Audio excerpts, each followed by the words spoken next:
নমস্কার বন্ধুরা, সবাইকে রুম্পার কিচেনে অনেক অনেক স্বাগতম। তো আজ আমি আপনাদের জন্য একটা দারুণ রেসিপি নিয়ে এসেছি। তো আজকে আমি দাবা স্টাইলে ডিমের ঝোল করব। তো প্রথমে আমরা ডিমগুলো সেদ্ধ করে নেব, তার জন্য জল দিয়ে দিতে হবে।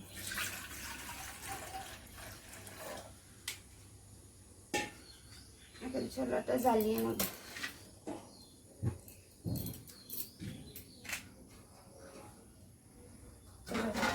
জলটা একটু ফুটলে তারপরে ডিমগুলো দিয়ে দেবো। জল গরম হয়ে গেছে, তো ডিমগুলো দিয়ে দিয়েছি। দেখুন, আমি এই দাবা স্টাইলে ডিম রান্না করার জন্য মিডিয়াম সাইজের দুটো পেঁয়াজ নিয়ে নিয়েছি, একটা টমেটো, দুটো তেজপাতা, আর তিনটি এলাচ, চারটে দারচিনি, আদা, রসুন আর কাঁচা লঙ্কা, আর টক দই লাগবে। এই যে ফেটিয়ে টক দই নিয়ে নিয়েছি। এখন আমি পেঁয়াজ টমেটোগুলো কেটে নেব।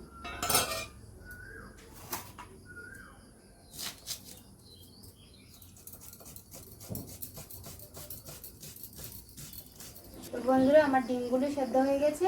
তো এখন আমি এগুলো নামিয়ে নেব। ডিমগুলো কিন্তু 10 মিনিটের মধ্যে সেদ্ধ করলেই হবে, সেদ্ধ হয়ে যাবে। তো দেখুন, এখানে আমি টমেটো পেঁয়াজ কেটে নিয়েছি। একটার মতো দিয়েছি টমেটো, কারণ আমি তো 4টা ডিম করব, ঝোল করব, তো এত টমেটো লাগবে না। এখন আমি এই ডিমগুলো ছুলে নেব। তো এখন আমি ডিমগুলো ছুলে নেব। কড়াইটা বসে দিয়েছি মশলা বানানোর জন্য। এখন মশলাটা কিন্তু ভেজে তারপরে ঠান্ডা করে মিক্সার গ্রাইন্ডারে বা শিলনোড়ায় যেরকম জারিয়ে, তো সেরকমভাবে এটাকে পেস্ট করে নিতে হবে। আমি কিন্তু আজকে শুধু পেস্ট মশলা দিয়ে রান্না করব। এখন আমি মশলাটা ভেজে নেব, তার জন্য কড়াইতে তেল দিয়ে দিচ্ছি।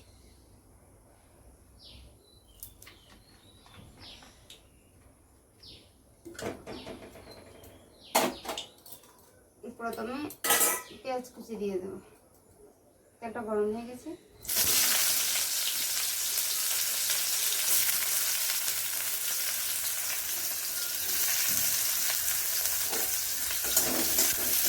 আমি কিন্তু লং এলাচগুলো পেঁয়াজগুলো দেওয়ার পরে দিই প্রথমে, কারণ দারচিনি এলাচ থেকে একটা কীরকম গ্রান বেরো, এটা সবার ভালো লাগে না, সবার পছন্দ করে নেয়, পরে দিয়ে দেবো।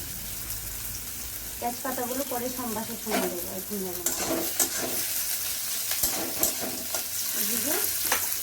এদিকে ভালো করে এরকম কাঁটা চামচের সাহায্যে এরকম করে নেব, ছিদ্র ছিদ্র করে নেবো, তাহলে মশলা গ্রেভিগুলো ভালো করে ভিতরে ঢুকবে, খেতেও ভালো লাগবে।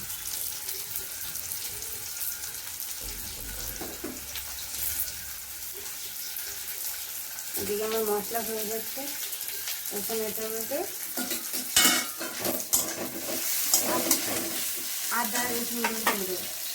আগে কিন্তু এরকমভাবে টুমো টুমো করে কেটে দিয়ে দিতে হবে, কারণ এটা তো গ্রাইন্ডারে মিক্সচার করে নেবো। আদা রসুনগুলো দিয়ে দেবো।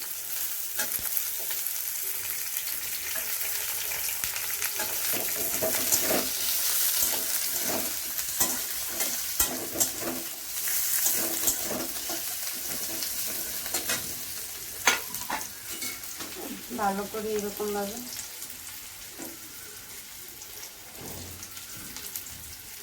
পুরো গুড়িয়ে এরকমভাবে সিদ্ধ করে নিতে হবে, খেতে ভালো লাগে। তারপর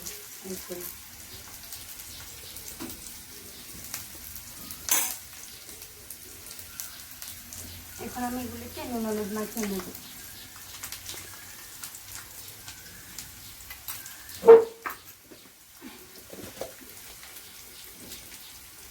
অবশ্যই পুরো ভিডিওটা কিন্তু দেখবেন।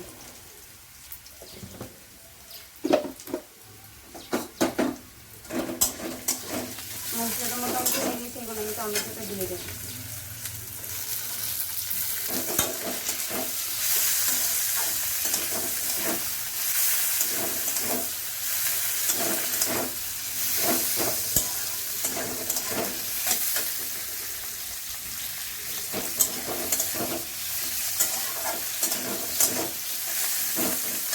এখন লঙ্কাগুলো দিয়ে দেবো। এই রেসিপিটা বাড়িতে করে দেখবে, অনেক ভালো লাগবে।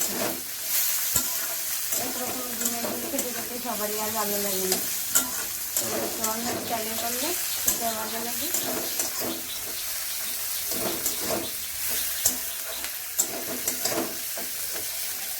মোটামুটি হয়ে গেছে, এটাকে নামিয়ে আমি ঠান্ডা করে নিই।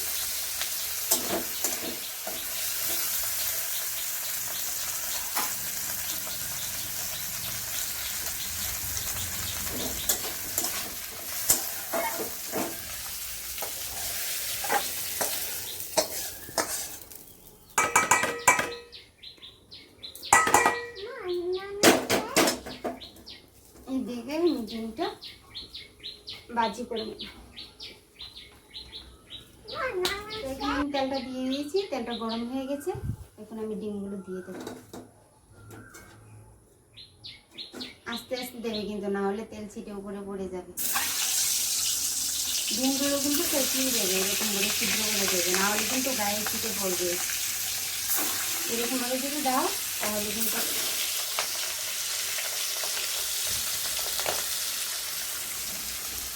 ডিম ছিটে পড়বে না গায়ে।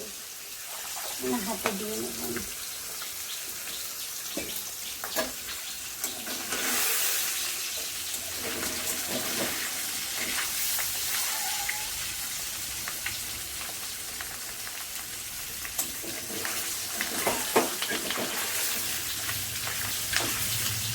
দেখুন ডিম ভাজি হয়ে গেছে, এখন এগুলোকে নামিয়ে নেব।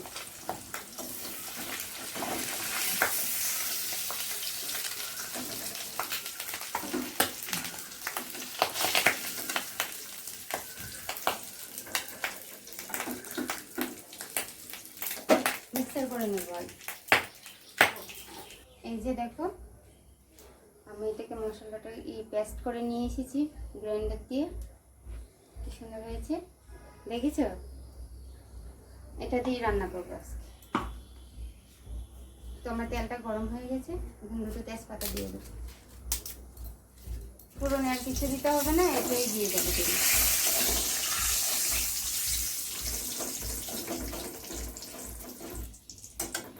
এখন মশলাটা দিয়ে দেবো।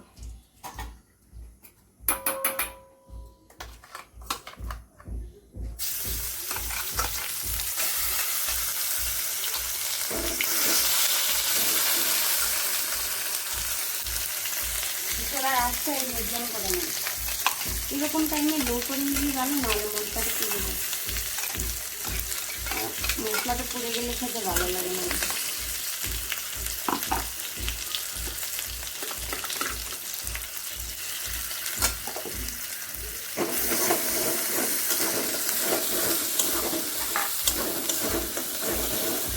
আমি সব মশলা একে দিয়ে দেবো। প্রথমে আমি নুন দিয়ে দেবো, হলুদ গুঁড়ো দিয়ে দেবো। আমি এগুলো কিন্তু আগে দিই, এখন সবগুলো দিয়ে দেবো। আর চুলার আঁচটা কিন্তু একদম কম রাখবে, না হলে কিন্তু পুড়ে যাবে। তো এখন জিরে গুঁড়ো দিয়ে দেবো।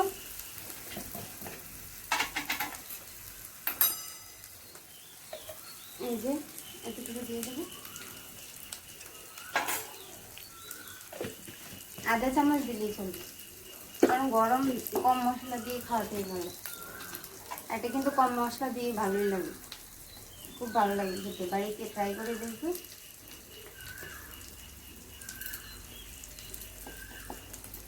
অর্ধেক চামচ করে দিয়েছি, কিন্তু আমি 1 চামচ পুরো দিইনি।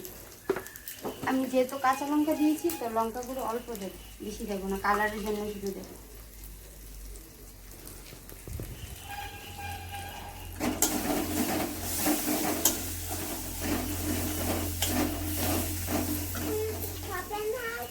মশলাটা লেগে যাচ্ছে, সেটা এখন টক দইটা দিয়ে দেবো।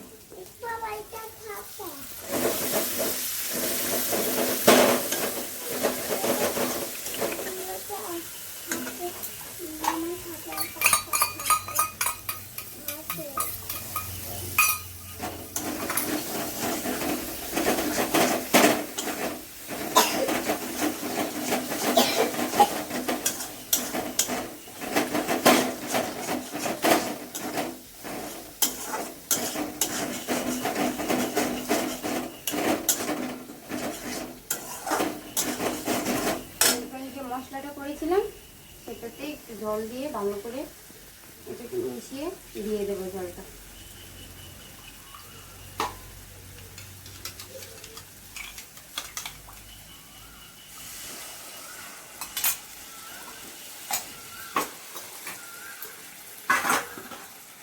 এখন থেকে ভালো করে কষিয়ে নিতে হবে।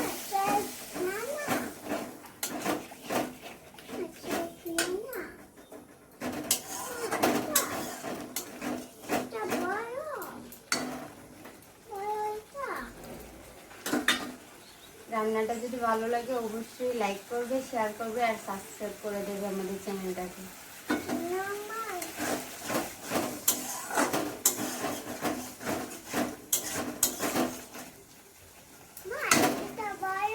এই যে মশলাটা তেল ছেড়ে ছেড়ে দিচ্ছে,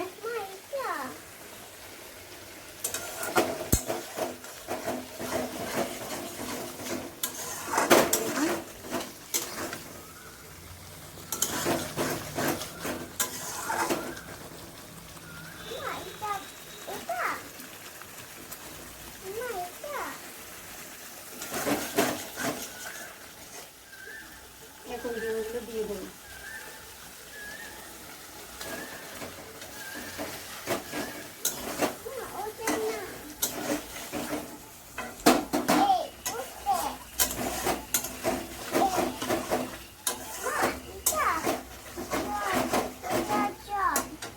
আমি কিন্তু এটাতে বেশি জল দেবো না, অল্প একটু জল দিয়ে দেবো। ডিম মাখিয়েছিলাম, মশলাটা দিয়ে দেবো। এটাতে কিন্তু বেশি ঝোল হয় না, একদম কষা কষা হয়, গ্রেভিটা দিয়ে খেতেই ভালো লাগে। গ্রেভিটা কত সুন্দর হয়েছে।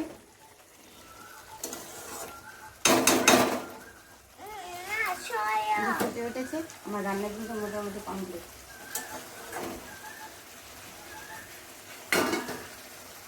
এখন একটা আমি ঢেলে নিই একটু বাটি।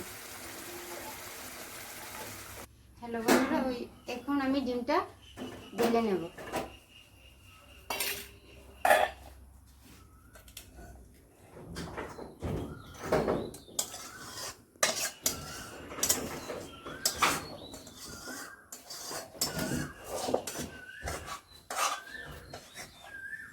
যদি রান্নাটা বাড়িতে ট্রাই করে অবশ্যই দেখবেন, আর যদি ভালো লাগে আমার চ্যানেলটা সাবস্ক্রাইব করে দেবে আর কমেন্টস করে অবশ্যই জানাবেন যে কেমন হয়েছে আমার রান্নাটা।